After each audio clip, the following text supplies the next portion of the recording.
তো বন্ধুরা ফাইনালি যার ভয় ছিল সেটাই হলো। বাংলাদেশের তরফ থেকে একসাথে 1200-র বেশি ইসলামিক জিহাদি আর আতঙ্কবাদীদের ভারতে হামলার জন্য পাঠাতে শুরু করে দিয়েছে। হ্যাঁ, একদম ঠিক শুনেছে। আর এটা কিন্তু কোনো আনকনফার্ম মিডিয়া রিপোর্ট নয় বা কোনো সোর্সের রিপোর্ট নয়, বরং বাংলাদেশের তরফ থেকে এক প্রকার অফিসিয়ালি এটাকে কনফার্ম করে দিয়েছে। ইন্টারেস্টিং বিষয় হলো এই 1200 আতঙ্কবাদী অ্যাকচুয়ালি বাংলাদেশের জেলে বন্দী ছিল, কিন্তু এই সো কল প্রদর্শনকারীরা বাংলাদেশের জেলে যায়, ওখানে গিয়ে পুলিশের উপস্থিতিতে এই সমস্ত জেলের দরজা খুলে এদেরকে পালাতে সাহায্য করে। আর এই রিপোর্টটা দেখুন, যেখানে গতকালই দ্য হিন্দুর তরফ থেকে আর্টিকেলও পাবলিশ করে, যার মতে বাংলাদেশের ভেতর এই যে জেল ভেঙে 1200 আতঙ্কবাদীদের ছেড়ে দেওয়া হয়েছে, এটা কিন্তু অ্যাকচুয়ালি ভারতের জন্য সবচেয়ে বড় সিকিউরিটি থ্রেট। কেন এই আতঙ্কবাদী এরা কারা? এরা অ্যাকচুয়ালি ভারত বিরোধী 9টা আলাদা আলাদা জেহাদি সংগঠনের মূল সদস্য বা ওদের টপ লিডারশিপ। এরা কিন্তু নানাভাবে ভারতের ওপর টেররিস্ট অ্যাটাকের চেষ্টা করত। এরপর ভারতীয় ইন্টেলিজেন্স এজেন্সি আর বাংলাদেশের ফোর্সেস মিলিতভাবে এদেরকে গত বহু বছর ধরে খুঁজে খুঁজে বের করে এবং এদেরকে বাংলাদেশের জেলে বন্দি করা। কিন্তু এখন ভারতের বিএসএফের তরফ থেকেও ক্লিয়ারলি জানিয়ে দিয়েছে এই যে 1200 আতঙ্কবাদীকে ছেড়ে দেওয়া হয়েছে, এরা কিন্তু ভারতে ঢোকার জন্য রেডি হচ্ছে এবং ওরা ভারতে ঢুকে ভারতের ওপর অ্যাটাক চালাতে শুরু করবে। আর বিএসএফ যেখানে বলছে যে এই 1200 আতঙ্কবাদী ভারতে ঢুকবে, তার মানে ডেফিনেটলি ওদের কাছে প্রপার ইন্টেলিজেন্স রয়েছে। আর এই কারণেই কিন্তু ভারতের গোটা সীমান্ত জুড়ে অতিরিক্ত ডিপ্লয়মেন্ট করা হয়েছে এবং পুরো ফোর্স হাই অ্যালার্টে রয়েছে। আর আপনারা যারা আমার চ্যানেলের পুরনো ফলোয়ার তারা তো অলরেডি জানবেন, আমি শেখ হাসিনার ভারতে পালিয়ে আসার অনেক আগেই এই প্রিডিকশান দিয়েছিলাম যে এই পুরো ক্রাইসিসের যে মূল উদ্দেশ্য সেটা হলো ভারতে অ্যাটাক করানো। আর ডেফিনেটলি বাংলাদেশের আর্মি তো আর ভারতের ওপর অ্যাটাক করবে না, তাহলে হামলা কে করবে? এই আতঙ্কবাদীরা।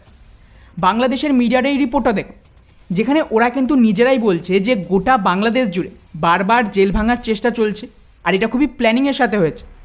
এর ফলে কী হবে, বাংলাদেশের সরকার যদি অফিশিয়াল এই আতঙ্কবাদীদের ছেড়ে দিত তাহলে ওদের ওপর চাপ আসতো। তাই ওরা কি করে, নিজেদের লোক পাঠিয়ে এই সমস্ত জেলে অ্যাটাক করে এবং পুলিশকে তো অলরেডি অর্ডার দেওয়াই ছিল। এখন বাংলাদেশের পুলিশ আতঙ্কবাদীদের হাতে, ওরা যা বলবে তাই ফলো করবে। তাই পুলিশও কিন্তু এখানে বাধা দেয়নি। আর বাংলাদেশের এই জেহাদিরা এসে এই সমস্ত জেল থেকে খুঁজে খুঁজে সমস্ত ভারত বিরোধী মোস্ট ওয়ান্টেড আতঙ্কবাদীদের ছেড়ে দিচ্ছে। আর স্বাভাবিকভাবে ওদের সরকার কি বলবে যে এটা তো ওরা করেনি, এটা সাধারণ মানুষ করেছে। সেম স্ট্র্যাটেজি পাকিস্তান ফলো করছে বহু বছর ধরে। আর বন্ধুরা, এই সব কিছুর পেছনে অ্যাকচুয়ালি আমেরিকা অনেক আগে থেকেই প্ল্যান করেছে। কারণ এই যে আতঙ্কবাদীদের ধরা হয়েছিল এর ইন্টেলিজেন্স দিয়েছিল ভারতীয় এজেন্সি, কিন্তু অপারেশন চালিয়ে এদেরকে গ্রেপ্তার করতে কে? বাংলাদেশের স্পেশাল প্যারামিলিটারি ফোর্স র্যাব। আর খেয়াল করেন, অলরেডি কিন্তু আমেরিকা সবার আগে এই র্যাবের ওপরেই স্যাংশন লাগিয়ে রেখেছে, যাতে ওরা এই আতঙ্কবাদীদের বিরুদ্ধে কোনো বড় অ্যাকশন না আনে আর এরা ভারতে অ্যাটাক করতে পারে। আর এটা আমি এমনি এমনি বলছি না, এর জন্য প্রপার প্রমাণ রয়েছে আমার কাছে।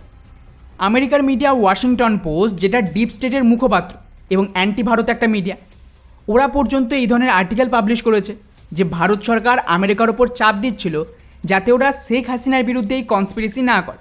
আর এই আর্টিকেলে তো ক্লিয়ারলি লেখা রয়েছে যে মুহূর্তে শেখ হাসিনার সরকার ভাঙবে, গোটা বাংলাদেশে আতঙ্কবাদীদের ব্রিডিং গ্রাউন্ড তৈরি হবে। অর্থাৎ এর থেকে দুটো বিষয় কনফার্ম। এক হলো ভারত আগে থেকেই জানতো যে আমেরিকা কী করছে, আর দুই, আমেরিকার ফুল প্ল্যান অনুযায়ী এই সব কিছু হচ্ছে যাতে ভারতকে সম্পূর্ণ ডিস্টেবল করা যায়। আর বন্ধুরা, এই মুহূর্তে এই লিস্টটা দেখুন, এখানে 9টা আতঙ্কবাদী গোষ্ঠী অ্যাক্টিভ হয়ে গেছে বাংলাদেশে, যার মধ্যে মেনলি আনসুর আল্লাহ বাংলা টিম বা এবিটি, লস্করে তৈবা বাংলাদেশ, আইএসএস বা ইসলামিক স্টেট খুরাসান, আর তার সাথেই ইসলামী ছাত্র শিবির, জাগ্রতা মুসলিম জনতা বাংলাদেশ এবং জামাতুল মুজাহিদ। এই হলো মূল থ্রেট এবং এদের সমস্ত লিডারকে বাংলাদেশের সরকার ছেড়ে দিয়েছে। তবে খেলা এখানেই শেষ না, এরা তো বাংলাদেশের তরফ থেকে অ্যাটাক করবে।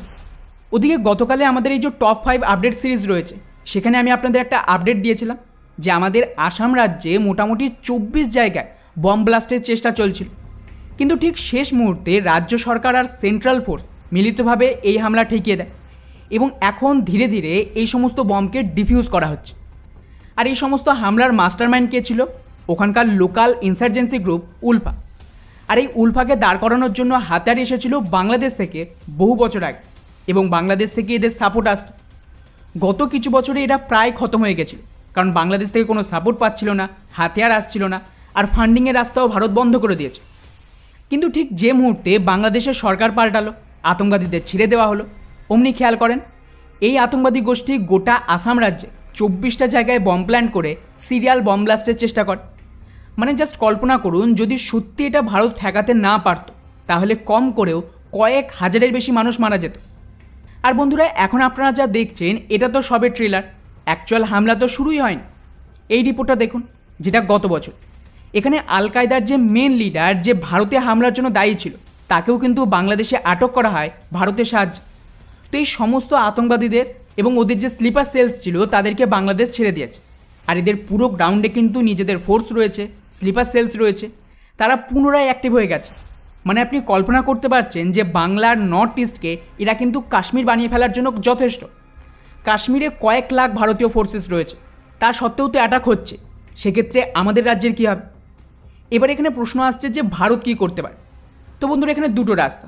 এক, ভারত চুপচাপ বসে দেখুক আর গান্ধীবাদকে ফলো করুক, যেটা অলরেডি আমরা করছি, এবং আমাদের একাধিক রাজ্যকে ওরা ধীরে ধীরে কাশ্মীর বানিয়ে ফেলবে। দুই হলো, ভারতকে বাংলাদেশের ওপর পার্মানেন্ট অ্যাকশন নিতে হবে, যার ওপর অলরেডি এই ভিডিওতে আমি ডিটেলসে বলেছি। এখানে স্টেপ বাই স্টেপ প্রসেস বলেছি যে কিভাবে ভারতের এটা করা উচিত। আপনারা পুরো ভিডিওটা দেখতে পারেন, একটা আইডিয়া পেয়ে যাবেন। এছাড়াও ভারতের কাছে তো আর কোনো রাস্তা নেই। বাকি পুরো বিষয়টিকে নিয়ে আপনাদের কী মনে হয় নিচে অবশ্যই কমেন্ট করে জানাবেন। জয় হিন্দ।